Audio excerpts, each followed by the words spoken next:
be sure to follow me on Instagram. There you can hang out with me and talk to me directly. Okay, for those of you guys who are watching this video and who are a fan of The Boys, you are going to see that video later on today. That one is like 3 or 4 issues. This one's a one-shot, so I'm having my editor work on this one first and then send The Boys out later on tonight. So don't worry, the uncensored version will be on Patreon today, and then the censored version, of course, will be out on YouTube. So I haven't forgotten about you, not leaving you hanging. But in any event, so Absolute Carnage, the Immortal Hulk, this is a really, really cool story that goes into why it is that Venom merged with the Incredible Hulk, right? Because remember, when it comes to Venom merging with the Hulk, and really in more recent years, it's usually one of these things where you kind of give permission, right? Where it's kind of like, I'm willing to bond with you. And so when Venom successfully bonded to the Hulk, really kind of the background question was like, why did the Hulk let it happen? And what this does is it basically explains that, but it's actually Al Ewing building on some pretty big things here. It really goes into the notion of like the one below all and Knull the Symbiote God. And this is pretty significant and probably one of the biggest comics or one of the most important comics that's going to come out, right? So that's why, for those of you guys who are new to comics, when you come across a story that you like, it's always important to at least skim the tie-ins for different events that are going on. Because a lot of times, like tie-ins for the events will be really, really big, right? I mean, we saw it with like Original Sin and Jonathan Hickman's Avengers and New Avengers. You learn that Captain America was originally part of the Illuminati, and you had to know that if you were going to understand everything that came after, right? So just small little things like that, small little moments like that. This also actually kind of has a pretty big explanation that comes in it as well. But what it does is it initially picks up with Bruce Banner kind of in this dark room. Now, in reality, this is Bruce Banner inside of his own mind, which is something to kind of point out here. But it's cool the way this goes down because occasionally we see this in Marvel Comics. You see that like Bruce Banner is having like some kind of internal conflict, or he's having some sort of discussion with himself, like with the Incredible Hulk or something like that. And it's been depicted in different ways. I like the idea of him basically being in like a big black box, right? Because it's just sort of the inside and the darkness of Banner's mind. But of course, he's basically speaking to somebody off panel and simply saying, hey, look, like maybe we should talk about how I got here. And now initially I expected this to kind of be like a runover of everything we've seen with regards to Immortal Hulk so far, but we don't get that. And it's one of the great things about Al Ewing writing, right? Like Al Ewing does not usually retread water. If you see kind of a recap of something that happened before, it's because within that recap is something that you didn't know before. And so it's a really, really cool little thing here, because what it does is it picks up with the events between the Immortal Hulk, the issue that we last covered, and the issue before that, right? So like basically between its conclusion. And what we end up getting is, of course, Bruce Banner waking up in this hotel room out in California. For those of you guys who were following that story, when he comes to, there's a couple different things that we get here. The first thing he does is he talks to like the Venom symbiote, more or less, is who it is that he's addressing. And he simply says, like, when you bond to a host, you know everything the host knows, right? Like you're awake 100% of the time. When the host is sleeping, you're awake. When the host is awake, of course, you're awake, but you don't really forget anything. He says, with me as the Incredible Hulk, whenever the Incredible Hulk comes out or any version of the Hulk, I don't remember anything. I black out. Now that's kind of a really, really big explanation to offer here, because what it does is it basically shows Banner does not know what the Incredible Hulk does. And over the years in Marvel Comics, that's been kind of waxed and waned and played with by various writers, right? Like some writers will say the Incredible Hulk always knows what Banner's doing, and Banner always knows what the Incredible Hulk does. And it can be a little bit frustrating, because what it does is it kind of creates a situation where you're kind of asking the question, if Banner doesn't know what the Incredible Hulk does, then why is it like 3 years ago in the story that was written by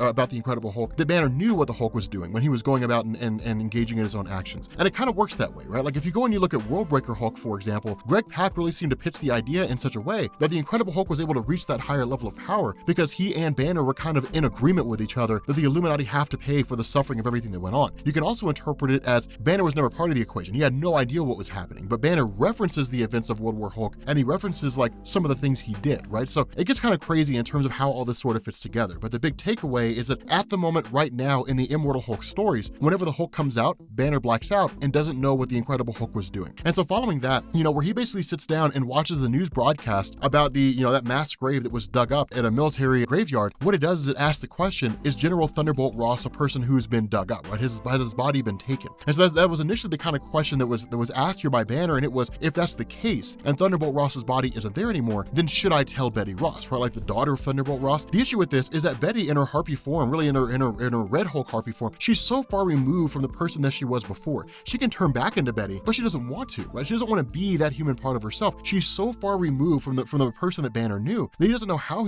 she's going to react. And in fact, when he talked to Jackie McGee, the reporter that's there, that's kind of following everything that's going on and really sort of an ally of Banner and the Hulk at the moment, she says the same thing. thing. You don't know how she's going to react. She could freak out and like destroy you, or she could want to know. There's no real way to know here, and you're really kind of taking a risk with regards to everything sort of popping off. And so as a result of that, when he basically spills the beans and tells her, he's kind of like, how long could it take you to get there? Like, do you want to know? And she says, well, it would take me 10 hours if I flew alone. With you, I don't know. It would take too long and we would be seen. So he basically says, fold me up, right? Essentially kill me, fold me up, and then like let me go. And when that happens, the Incredible Hulk will manifest, after some time, with the Incredible Hulk knowing what's going on, the Hulk will manifest. And when that happens, of course, my body will be healed because of the healing factor of the Hulk, and everything will be fine. And so ultimately they end up flying out to this place in North Jersey to find the body of Thunderbolt Ross being there. And it's kind of a crazy thing because you end up finding out that what the federal government had done is, as soon as this mass grave more or less was dug up, that Thunderbolt Ross's body was taken. And so it's kind of one of these things where it's like, is this body out there preparing to be used by someone? Are they going to resurrect him? And that's one of the things that Banner says, is that for those of us who are gamma mutates, we never really stay dead, right? Like, we always usually end up coming back in some form or fashion. Now with the Incredible Hulk, it's easy and it makes sense. If somebody goes to shoot or kill the physical form of Bruce Banner, the Incredible Hulk will manifest in an instant, basically heal Banner from his wounds and then go on a rampage. But for other characters, they really always seem to kind of make some sort of return. Even if they lose their powers, they end up getting their powers back somewhere along the line. Now, it really is kind of Al Ewing kind of communicating with this, how like writers treat like gamma mutates, like they always come back. Some writer always brings them back somewhere along the line or something like that. But even within Marvel continuity, they always end up making their return.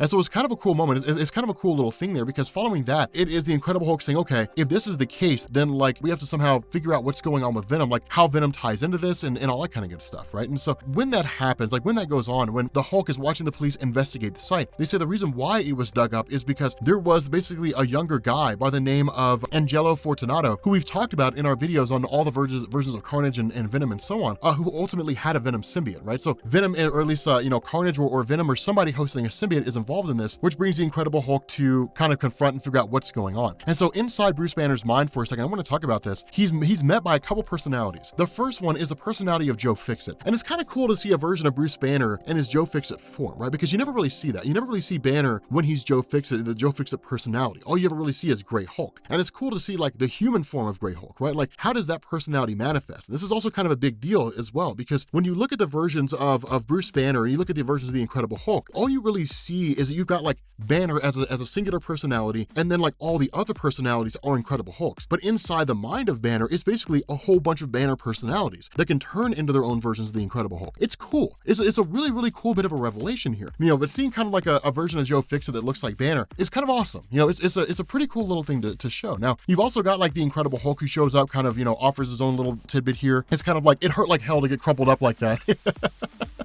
It's a small little thing. But ultimately, this journey of Banner, or I guess of Hulk and Banner, trying to figure out what's going on with Venom and how he ties into all this, leads them into confronting Spider-Man. Now, of course, this little segment of the story takes place during Absolute Carnage, when Spider-Man leaves Eddie Brock to go find the Avengers, right? For those of you guys who are following that story. And with Banner running into him and basically saying, hey, look, like, we need to have a conversation. Tell me about Venom. Tell me everything that you know about Venom. Basically, like Spider-Man kind of recaps Carnage, the events of Absolute Carnage, and says, like, essentially Cletus Cassidy's back and all hell's breaking loose, and there's this guy, Knull The Symbiote God. He's some kind of a cosmic Satan. And this immediately resonates with Banner. And this is when we start to get into what seems to be the relationship between Knull the Symbiote God and like the One Below All. Because to refer to Knull as a kind of cosmic Satan, for Spider-Man to do that, drives Banner to basically say, like, it makes me think of the One Below All. Knull the Symbiote God is some kind of a facsimile, or is basically the One Below All, but in a different form. And here's the thing, that's entirely possible. Take, for example, the character of the Fulcrum in Neil Gaiman's Sandman comics. I'm sorry, not Sandman,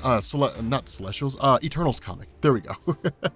The Fulcrum is this being that kind of resides at a bar, this sort of like where Celestials go when they basically die, like when they pass on. And the Fulcrum is this astronomically powerful being, but you don't know anything about him. The only real sort of indication you have is in those Eternal stories itself, where it's like he might be like an aspect of the One Above All. And even then, it's just sort of guesswork, right? There's nothing that definitively says, here is what the Fulcrum is, and here, like, the Fulcrum doesn't say like, oh, I'm just an aspect of the One Above All, is basically all I am. Like, I'm just kind of here to hang out. You never get that. It's just kind of left to believe that's the case. But like, that happens, right? These cosmic beings, these super powerful entities create kind of like facsimiles of themselves or work through individuals. And that's how Banner sort of perceives this. In his mind, Knull the Symbiote God God, and this is entirely possible, Knull the Symbiote God is either a being worked through by the One Below All, or it is an aspect of the One Below All. Knull may be an aspect of the One Below All, but it's autonomous. He can go out and do his own thing, he has his own motivations, but he possesses a fraction of the power of the One Below All, or the One Below All is working directly through him. It's saying like controlling him, that kind of a thing. But because of the relation between the two, the question is asked, like, how does all this tie together? And that's why Bruce Banner ended up allowing himself to be bonded with the Venom symbiote at the end of the most recent Absolute Carnage storyline, because Banner wants to know, are the One Below All and Knull the same thing? Are they two different beings? Is it coincidence? Is it really just Peter Parker ran off a name and Banner's reading too much into it? We don't know. But Al Ewing is really kind of teasing the idea that like they're somehow in cahoots or related to one another, or they're somehow the same being. And so it's a really cool thing, because what it does, if that's the case, then it could be a scenario where literally the One Below All has all different kinds of facsimiles that are out there, all different kinds of versions of themselves that exist all throughout the entirety of the multiverse, right? Because if the One Above All is the supreme creator, the top being of the multiverse, then the One Below All would be like at the very bottom of it all. But like he's a multiversal entity as well. It's cool. And it's a really interesting idea, because it kind of goes forward like asking the question, how close are they?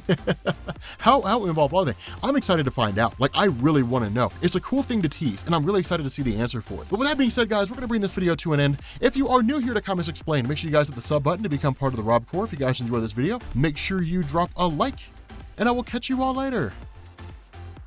Peace.